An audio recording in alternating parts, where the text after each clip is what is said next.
Hey, I'm Kalash, and today I'm making an eyeball monster. I started by connecting some thick wires for the legs and adding some foil to bulk up the top part. I'm covering the armature with polymer clay. I didn't really know what the legs are going to look like while making them since I never really planned anything out fully. It ended up with some tentacle looking legs. I really like making octopuses in general, so to stray a bit further away from what I'm used to, I made the legs spiky instead. After rolling out a bunch of tiny spikes, I put them all over the legs.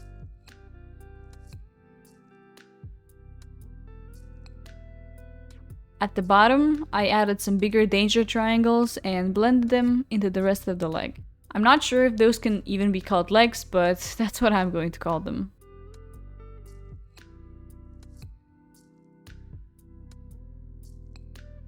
I also added some lines to the big spikes to make them a bit more interesting.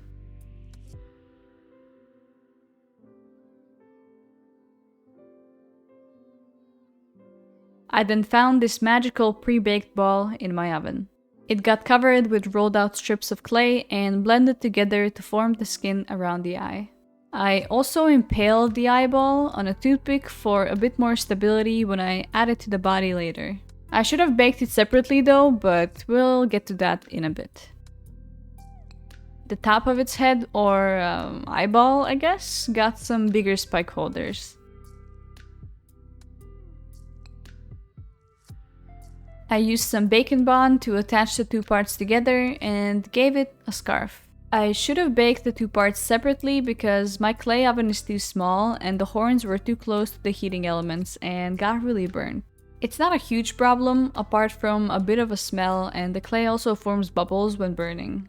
I'll just consider it free extra texture for the horns.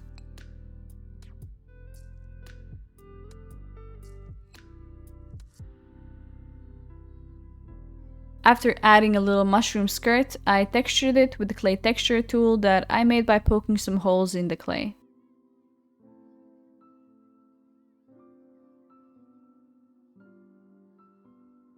I also added some veins to the top part.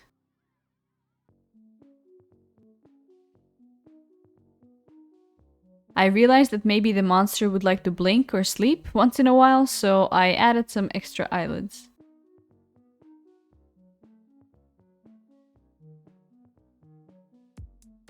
Then I made some simple horns and stuck them onto the head. I keep telling myself I should make smaller projects because it's hard to film and my oven is small, but I can't stop myself sometimes. And I added even more spikes to the middle part as well. To accentuate just how large the monster is, I made a tiny human.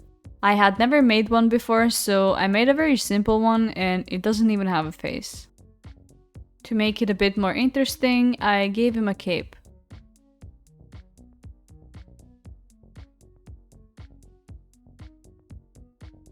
For his weapon, I carved out a baby toothpick.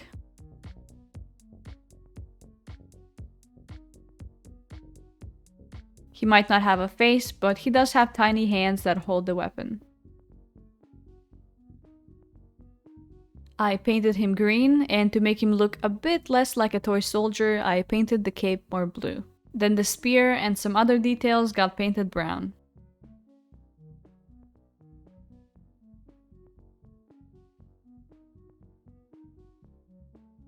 The eyeball monster itself got painted red.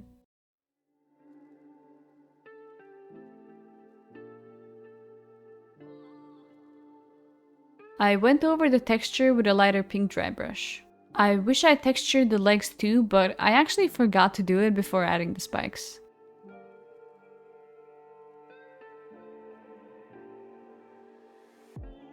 Of course, to paint the eyeball, I went over it with 10 layers of white paint. Here you can see the poor horns, but we're going to hide everything with a beige color. And all the spikes got covered with it too.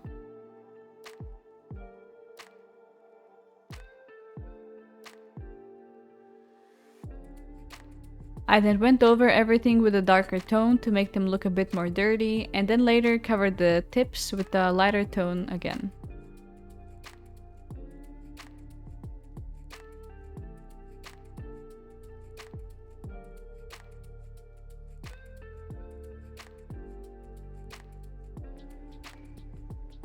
The monster will have a blue eye.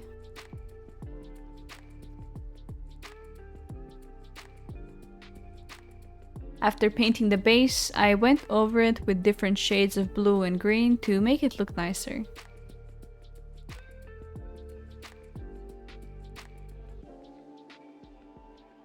And I added some UV resin on top to make it more realistic.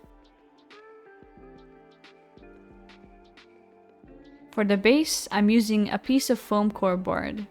I covered it with some plaster, but this is eventually useless. I also painted it yellow, which was also useless in the end. I spread on some diluted white glue and covered it all with sand.